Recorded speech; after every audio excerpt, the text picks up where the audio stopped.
Okay, so this is a video about Trayvon Martin, and before I start this off, because I know a lot of people have already seen all these videos, they may not want to hear my opinion, I'm going to put a petition at the bottom, or a link to a petition at the bottom of this video, and the goal is to prosecute the killer, George Zimmerman, of Trayvon Martin, and I believe this was started by his family.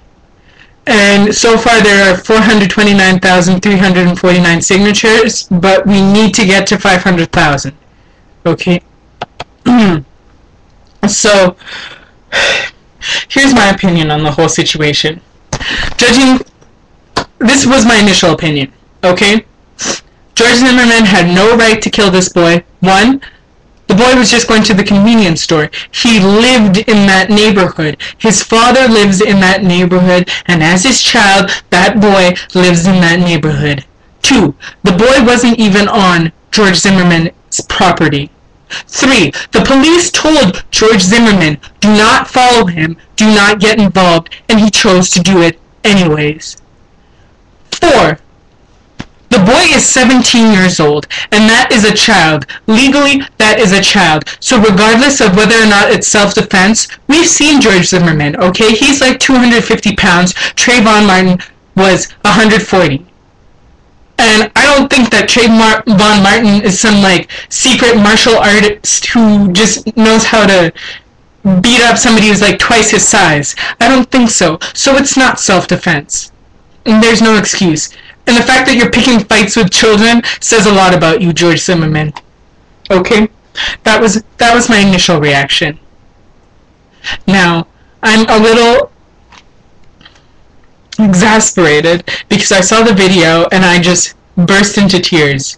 Because, one, George Zimmerman admits to following Trayvon Martin. Self-defense goes out the window because automatically right there that's provocation.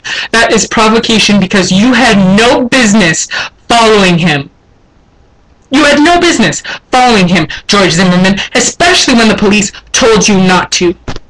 Two, you are acting as a vigilante because you deliberately disobeyed the police. They told you not to do it. The neighborhood watch is exactly that. You're just a neighborhood, a group of people watching the neighborhood. If there is a disturbance, you call the police. Okay? That's what phones are for. That's what 911 is for. Okay? And the fact that the boy was not on your property means you don't have the right to bear arms and to shoot him.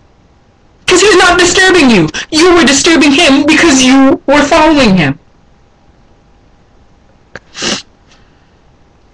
Three, we hear the lady's phone call, who called about an actual disturbance. You hear Trayvon Martin screaming for help. You hear a child's voice screaming for help. We heard George Zimmerman's voice, and we heard Trayvon Martin's voice screaming for help. He didn't identify himself as Trayvon Martin, but you can hear that the voice profiles are not the same. If he's screaming for help, does that sound like somebody who's winning a fight? Does that sound like somebody who's winning a fight? Therefore, again, self-defense out of the window. If anything, if Trayvon Martin killed George Zimmerman, he would have the defense of self-defense, he would have provocation, he would have justifiable mens rea. Because any normal person who's being attacked by somebody who is twice their size and almost twice their age, well, not twice their age, but like a good 10 years older, that is an actual threat. So why are you picking fights with children, George Zimmerman? That's what I don't understand.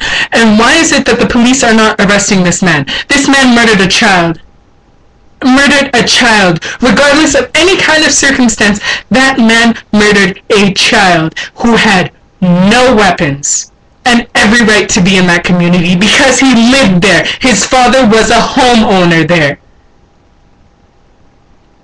And I'm just disgusted with the country we live in. There is so much evidence, and the police has this evidence. It's not like they don't know.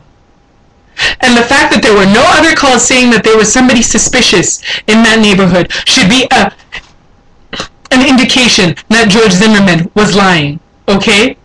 Because if Trayvon Martin was making such a big disturbance, there would have been other phone calls.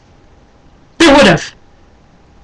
And the fact you hear it in the way George Zimmerman describes Trayvon Martin, that he has an issue with him because he's black. Oh, this guy, he's wearing a hoodie. He doesn't really look like he belongs here. He looks like he's on drugs or something. I think he has something in his hand. Could be a weapon. Are you serious? When you're the one who's carrying a concealed weapon, George Zimmerman. Are you serious? But people, I urge you to sign this petition. And I hope George Zimmerman gets a harsh sentence. We need to make an example of him so that people know that this will not be tolerated in the United States. Or in North America in general. Because this behavior is unacceptable and it is no better than those lynchings. Because this is what it was. It was a lynching. That boy did nothing wrong and he had a death sentence for being black. And being black is not a crime. And the fact that George Zimmerman is not in jail means that we are condoning this behavior. I do not want this issue to die. You spread it, talk about it, make sure everybody knows. Sign that petition, make sure everybody knows, signs that petition.